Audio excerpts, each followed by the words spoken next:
In today's video, we finally hit 3,000 medals or 3,000 trophies, which means I'm top 44 in the world. I'm pretty happy, and this is the deck that I use. It has a pretty good synergy, and it's pretty strong like overall in the meta. If you don't have Little Prince, you can use something like Zapis or Musketeer. Everything works. And I'm gonna show you my replays. The first one will be against Ryley. As you can see, it's the real Ryley. It's in his clan, and we're gonna watch it. And we played a pretty weird matchup that will be a minor poison cycle with Mother Witch. As you can know or see, Mother Witch is a direct counter to Graveyard, right?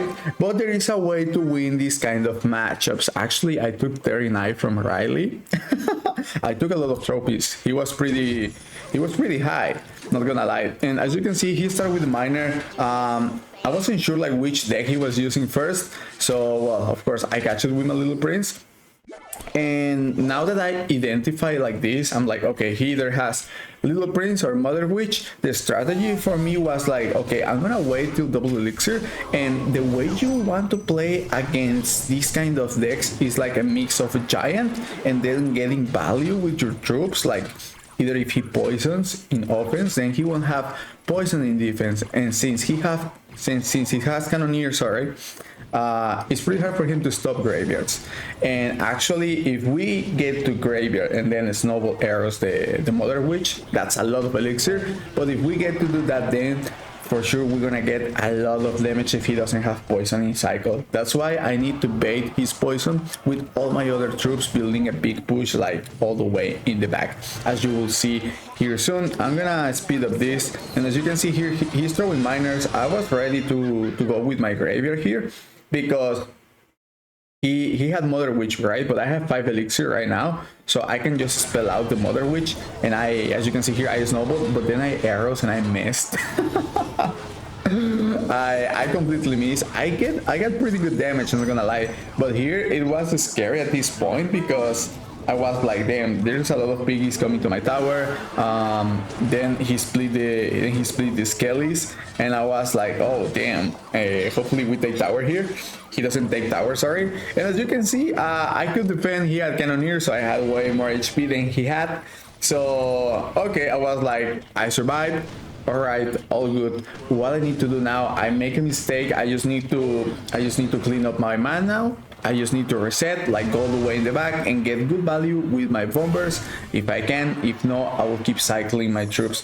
Something that I really like to do is cycling my prince in the other lane, because if he doesn't poison my Little Prince, means that I will have my 3-card cycle. As you can see here, I use my Evo Bomber at the bridge, and he kind of panicked because he also threw a Mother Witch there, and then I had like my 3 Evo Bats, and as you can see here, he poisoned in defense but not in the graveyard. So at this moment I get like tons of damage, so I can just snowball arrows here the Mother Witch and get even more damage, and I'm also up in elixir. I put the bats in, I throw everything at the bridge just basically to be annoying, cycle back to my other graveyard, then I snowball the skellies, but then I missed two again.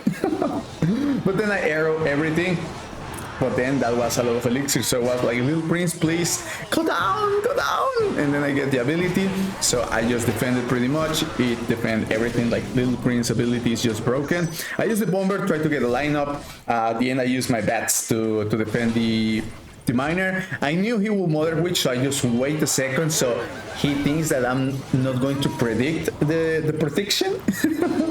So I just got to graveyard, and when I saw the miner, I was like, okay, he won't have enough elixir to afford poison, and I take tower. As you can see here, he's laughing, he's giving me the good luck, and I mean, we take his 39 trophies, of course.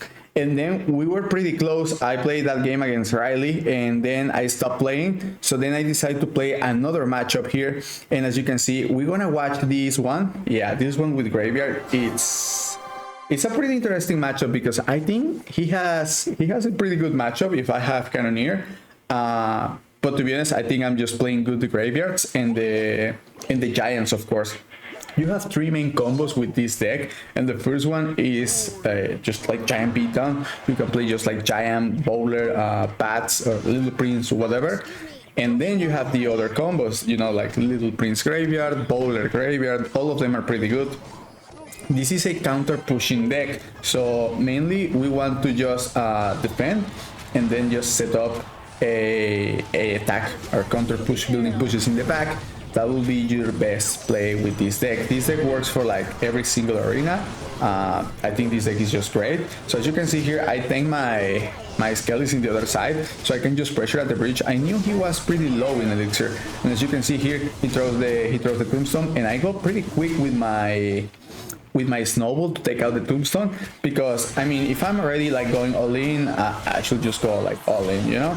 And I take care of that little prince. The bomber was about to get some damage, but then he gets the king tower activated, and I knew we were kind of even because he put the bomber pretty late. So I was like, okay, I'm gonna get my king tower activated, so I use this placement so the tower doesn't shoot first at the bomber, and then having the king tower activated will help me a lot against graveyard, because if not, I could lose. As soon as he ignored this bowler, I was like, okay, he's about to come at the bridge. So as you can see, I have my giant ready, and sometimes what you want to do with the giant is just use it to tank, like use it to get the damage from the troops. Doesn't really matter. As you can see, I have cannoneer, so he deals a lot of damage. So as long as they don't tank for the graveyard, I can just do pretty good defenses without worrying too much. As you can see here, then I got to use my ability just so I take care of the Evo Knight. You know that he has a lot of HP, he tanks a lot. And as you can see here, I use my bomber to take care of this bomber, because I want to have arrows for the Evo bomber. So as you can see here, he's about to go in again. So what I did, I had to tank with my giant. Even though I'm building his push like super big, I decided that, okay, I think I can defend this, right? Because I'll have my bowler. The bowler won't die from any spell. So I just need to block the bridge again for like 20 more seconds, and then I will have the dub. This was one of my last games to get 3000. As you can see here, I bait the Nado, and then again I go with my giant at the bridge, and then I just have to stack troops and just pray for the RNG to give me something good, you know, man. As you can see here, we got the dub, and we beat a pretty difficult matchup with Cannoneer. If we had Princess Tower, then it will be so easy, but Cannoneer makes it so hard against Graveyard, and as you can see, we just won. And we're gonna play here against this E-Giant deck. This was my last game. As you can see, I just needed 8 medals to get to 3000. And actually, this happened to me before, that I was just like 3 or 2 medals away to get 3000, and then I just lost. I lost like twice. And the good thing about it is like it made my mindset more strong, because I was like, okay, I lost. It sucks, but I don't really want to get tilted from this, because if I get tilted, then I will start playing worse. And this is not my goal. My goal is, one, to achieve what I want to achieve, 3000 medals, but at the same time having fun, you know? So the best thing that I can do is just learn from my mistakes. So for example, against this guy, I used to play him before, like not this season, but like last season I used to play him, and I remember that he had E-Giant Knight, Mother Witch, sorry, and I was like, oh, this guy has Mother Witch. Cannoneer is pretty good against E-Giant, so I was kind of like, okay, doesn't really matter, I can still win. Playing against Mother Witch is just basically don't do aggressive graveyards. It's just more about waiting and cycling your troops and just waiting for the right time to go in, as many other graveyard decks. As you can see here, I'm just cycling my troops. So I identified that I was playing against E-Giant. To be honest, I was like, okay, if I just wait enough and then I do a mix of giant pushes and then graveyards, I think I can get him. So as you can see, I'm just waiting. I'm patiently waiting. We don't really want to overcommit with this deck, especially going all in. I know most of the people do it like that, but I'm not like those players. I usually like to wait a little and see. And as you can see here, we can actually get pretty good counter pushes from the opponents, and he uses the bowler right away.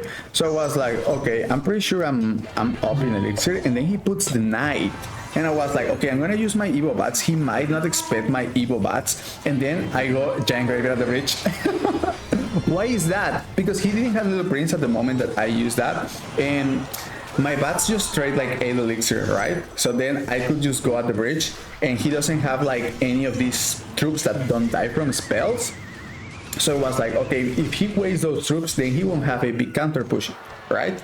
So that was the main reason. As you can see here, the opponent again comes with a giant in the back, and I was up already in elixir when I put this bowler. So this means that I'm like even more up. As you can see here, I'm gonna push with my bats, and then I'm gonna push with my graveyard. I know that he doesn't have NATO in cycle, so what I'm gonna do, I'm gonna use my Evo archers. I'm gonna snowball the little prince, and then he throws a pretty good NATO. But look at his tower. He just wastes NATO and barbarian in defense, so he won't have enough. And in this way, we got the win, and we barely took damage. It's very important that I go all in because I knew that my Evo archers could trade an E-Giant, right? But then he did a pretty good NATO, but then he wastes all of his elixir and all of his troops die, and that was the best way we did it. I'm gonna go with my last game. I play against this matchup against this guy. He's also like in his way to 3000, and I actually lost against him early before. And I was like, okay, well, now I learned. I need to play more patient. Against cycle decks, you need to play more patient. Sometimes it looks like you need to go all in, but it's more of like a mix between those. And that's important, just to have a balance between offense and defense, especially with this deck. Most of the times, yeah, you will go in, but usually you need a troop if you're ready to defend or something like that. As you can see here, I'm gonna arrow, and the cannoneer is gonna take care of everything. And the key most of the times against cycle decks will be the bats, because bats are pretty annoying. As you can see here, I predicted the goblins, and then he throws to delivery right in the left. So then I use my bats. Then he's forced to use poison, which means I will get free damage. Then he uses elixir in spells, which I call it like dead elixir, because usually when you put a troop, you have a counter pushing troop, and the opponent needs to respond to that troop. But if you use a spell, or if the opponent forces elixir in spells, then you won't have no counter push. And then, I mean, you can always do that, and that's pretty important to know when to bait spells. As you can see here, I knew I was up. Usually I count my elixir bar, and if I already placed a troop in the field, and if I see the opponent is not like putting everything, basically, I'm like, okay, I'm using my elixir bar to get the reference that I know that I'm up in elixir. So that's a pretty good advice for anyone who wants to get better at elixir counting. So as you can see here, I use my bomber just to get some damage. That was pretty good. I use my bowler first in the wall breakers, and I arrow everything. I mean, that was insane. And then he uses Evo Bomber at the bridge. That was pretty aggressive because I have Evo Bats, and then he's forced to use the delivery. As you can see, he tries to put it to the side so the bowler doesn't line up, but the bowler boldly ends up with the lineup, baby. I mean, he always does that. So here I just go with my Little Prince. Little Prince is a pretty good defense for this combo. As you can see here, we're gonna take care of the goblins, and he already did quite a bit of damage in my left lane. And initially I have my damage in the right lane, so I just decide to go in his lane. Why is that? Because as a beatdown player, I want to go same lane as my opponent is going most of the matchups. Why is that? Because then he will feed my push every time he wants to push, and then I will have counter push of that. Especially that bowler is a card that you won't poison most of the times. So here I go again. I go with my bowler. I knew that he will do wall breakers, so I just take care of the drill, and then I'm like, okay, I'm just gonna arrow everything. Then he didn't have more elixir to afford. I got the snowball, the giant is about to push, and in that way I take the W. It's pretty good to identify when to go same lane and when to go opposite lane. If you're a beatdown player, most of the times you will like to go same lane as your opponent, and if you're a cycle player, most of the times you need to change lanes so the opponent doesn't build a big push. So this is it. This is the video. I hope you guys enjoy. I hope you guys also learn. If you guys learn, please make sure to subscribe, and I'll see you guys in the next video. Don't forget to check out all my content. Bye bye.